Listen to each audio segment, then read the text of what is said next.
Assalamualaikum warahmatullahi wabarakatuh. Pertama-tama, saya ingin memperkenalkan diri terlebih dahulu. Perkenalkan, nama saya Sarah Ramadhania Bugar. Saya merupakan mahasiswa pendidikan guru sekolah dasar Universitas Negeri Gorontalo semester 3. Di sini saya akan memaparkan materi mengenai organisasi kurikulum, yaitu masuk pada materi pertama, yaitu mengenai pengertian organisasi kurikulum, di mana pengertian organisasi kurikulum adalah struktur program kurikulum yang berupa kurikulum umum, program-program pengajaran yang disampaikan kepada peserta didik guna tercapainya tujuan pendidikan atau pembelajaran yang ditetapkan. Organisasi kurikulum adalah struktur program kurikulum yang berupa kerangka umum, program-program pengajaran yang akan disampaikan kepada murid.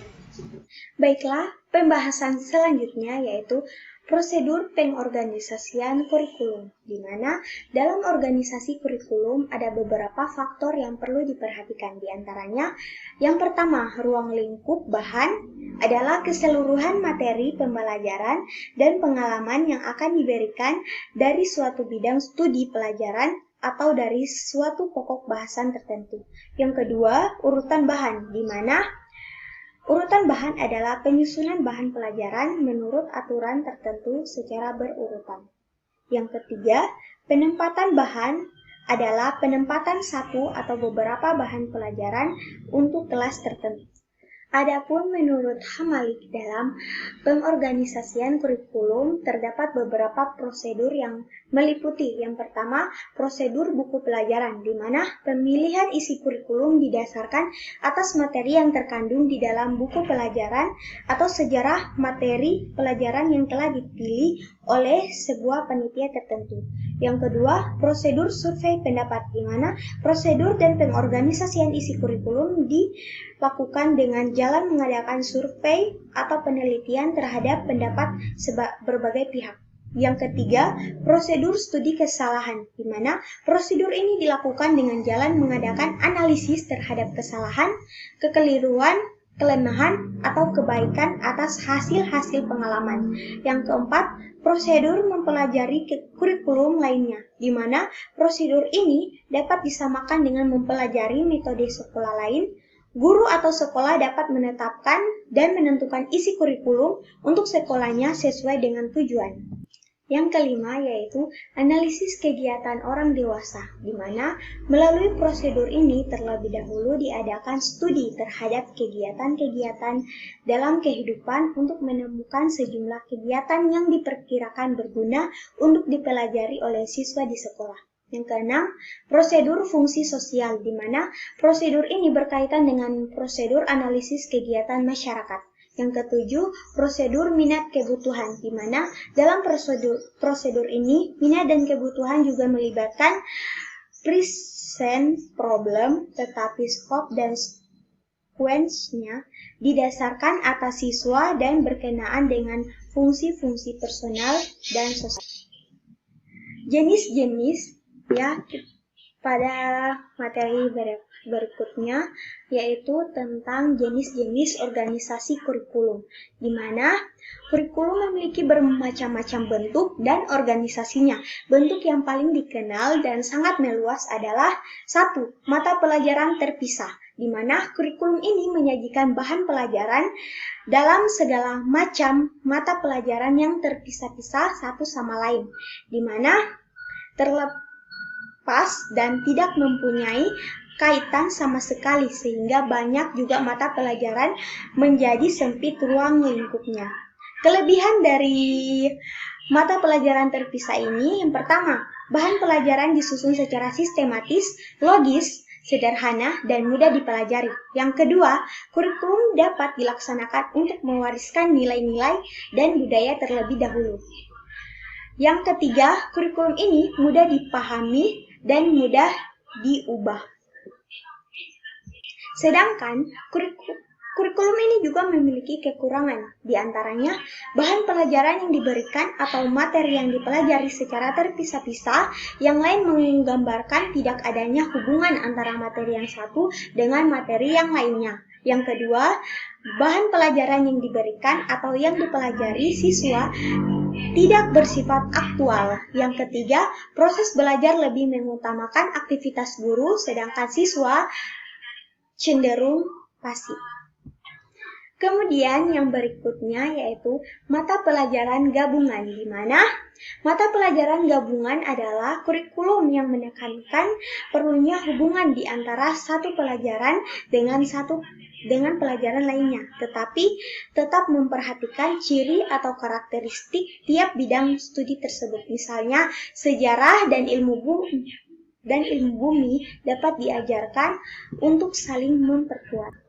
Namun, kurikulum ini memiliki kelebihan dan kekurangan, di mana kelebihannya yang pertama, jenis kurikulum ini menunjukkan adanya integrasi pengetahuan kepada siswa. Hal ini ditunjukkan dengan implementasinya. Kurikulum ini merupakan mata pelajaran disajikan dan dikaji dari berbagai disiplin atau berbagai bidang ilmu. Yang kedua, adanya pengkajian atau topik dari berbagai bidang studi, maka pengetahuan dan pemahaman siswa akan lebih mendalam dengan penguraian dan tinjauan lebih perspektif ilmu. Yang ketiga, kurikulum ini juga memberikan kemungkinan untuk menggunakan ilmu pengetahuan secara fungsional. Dan kekurangan dari kurikulum ini, yang pertama, guru akan kesulitan dalam menjalankan jenis kurikulum ini. Hal ini dikarenakan oleh kenyataan bahwa ada di antara para guru yang tidak atau kurang mampu menguasai antara disiplin ilmu sehingga berimplikasi pada mengaburnya pemahaman siswa. Yang kedua, pengetahuan yang diberikan kurang sistematis dan juga kurang mendalam pada berbagai bidang studi. Yang ketiga, urutan penyusunan dan penyampaian bahan atau topik tidak tersusun secara sistematis. Yang ketiga yaitu kurikulum terpadu, di mana kurikulum terpadu adalah kurikulum yang menyajikan bahan pelajaran secara unit dan keseluruhan tanpa mengadakan batas-batas antar satu pelajaran dengan yang lainnya. Di mana adapun kelebihan dan kekurangan kurikulum ini. Yang pertama, kelebihannya, segala permasalahan yang dibicarakan dalam unit sangat berkaitan erat dengan masalah sosial sekitar siswa. Yang kedua, sangat sesuai dengan perkembangan modern tentang teori dan proses belajar mengajar. Adapun kelemahan dari kurikulum ini adalah, yang pertama, guru tidak dilatih melakukan kurikulum semacam ini.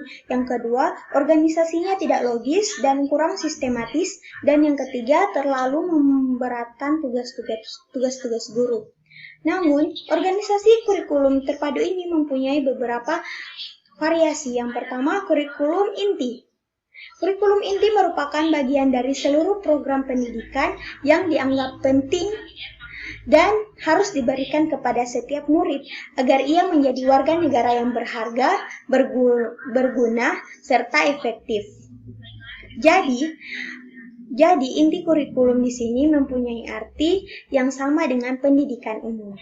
Yang berikutnya yaitu kurikulum yang berlandaskan pada fungsi sosial dan kehidupan, di mana kurikulum terpadu ini dapat didasarkan atas analisis kegiatan manusia dengan masyarakat yang disebut dengan social vocation atau major areas of living, yang antara lain terdiri dari perlindungan, yang kedua produksi, dan ketiga konsumsi, yang keempat komunikasi, yang kelima rekreasi, yang keenam ekspresi, yang ketujuh ekspresi rasa, yang ke-8 pendidikan, yang ke-9 perluasan kebebasan, 10 integrasi kepribadian, dan 11 penelitian.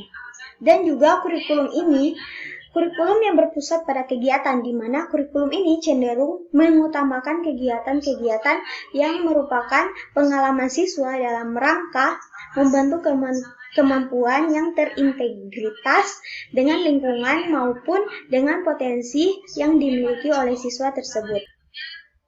Oke, Berikutnya yaitu materi tentang kegunaan organisasi kurikulum. Yang pertama, mempermudah dalam membuat struktur pendidik dan bahan yang diajarkan, di mana salah satu tujuan organisasi kurikulum tersebut adalah bagaimana membuat dan mempermudah dalam struktur terhadap bahan dan pendidik, di mana struktur kurikulum ini diartikan bahwa dalam pembuatan suatu pedoman, perancangan terhadap bahan yang akan diajarkan itu memiliki pembagian yang cukup tertata dalam suatu tingkatan dalam KBM, di mana dalam memiliki suatu tingkatan kurikulum diharapkan dapat mempermudah baik kepada pengajar, pada khususnya terhadap bahan pembelajaran yang akan diajarkan dalam KBM.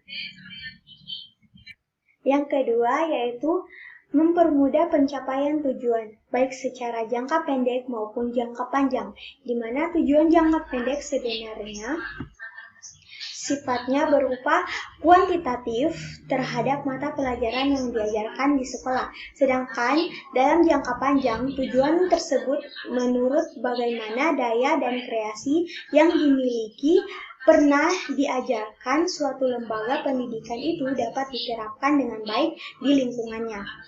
Yang ketiga, mempermudah spesialisasi bahan yang akan diajarkan, di mana pengkhususan bahan ajar di sini dapat diartikan sebagai suatu tindakan di mana bahan yang diajarkan itu lebih terfokus dalam satu bidang yang menjadi bakat dan minat yang dimiliki oleh siswa dalam proses KBM. Pengkhususan ini juga sangat penting bagi pendidik supaya mempermudah dalam pengajaran yang akan dilakukan baik dalam kelas maupun di luar kelas dalam KBM. Baiklah, yang keempat yaitu mempermudah dalam penggunaan strategi atau metode yang dilakukan oleh para pendidik, di mana salah satu upaya yang dilakukan dalam organisasi kurikulum untuk mencapai tujuan tersebut dengan menggunakan suatu strategi yang sangat penting. Strategi tersebut digunakan sebagai upaya untuk mencapai tujuan yang harus dicapai. Pada khususnya, pada strategi ini banyak dilakukan oleh para pendidik agar benar-benar lebih efektif dan efisien dalam KBM. Yang kelima yaitu mempermudah dalam organisasi dan kerjasama antar bagian baik pendidik ataupun mata pelajaran yang diajarkan dan pembuat kebijakan, di mana kerjasama ini dapat diartikan sebagai suatu tindakan yang didasarkan atas suatu kerjasama antar beberapa bagian saling terkait satu sama lainnya. Sedangkan koordinasi adalah suatu yang memiliki interaksi satu sama lainnya yang terjadi tidak ada miskomunikasi satu sama yang lainnya. Jadi kerjasama dan koordinasi ini merupakan salah satu hal yang penting dalam organisasi kurikulum. Ini diartikan dengan bagaimana seorang sistem pendidikan yang tertera dalam suatu kurikulum itu memiliki ikatan kerjasama satu sama lain, yaitu antar bahan, mata pelajaran, pendidikan, peserta didik, lingkungan, serta lainnya dalam mencapai suatu tujuan di dalam pedoman kurikulum tersebut. Yang keenam, sebagai jembatan untuk mencapai suatu tujuan dari sebuah sistem pendidikan yang ditargetkan, di mana suatu jembatan di sini maksudnya bahwa organisasi kurikulum adalah suatu pedoman dari mata pelajaran yang akan ditempuh dalam suatu pendidikan. Jembatan di sini berfungsi sebagai suatu jalan untuk menyatukan suatu sistem pendidikan yang tertuang dalam organisasi kurikulum dengan maksud supaya adanya pencapaian yang diharapkan baik secara kualitas maupun kuantitas. Sekian materi yang saya sampaikan. Jika ada salah kata maupun ada kelebihan kata, saya mohon maaf. Wassalamualaikum warahmatullahi wabarakatuh.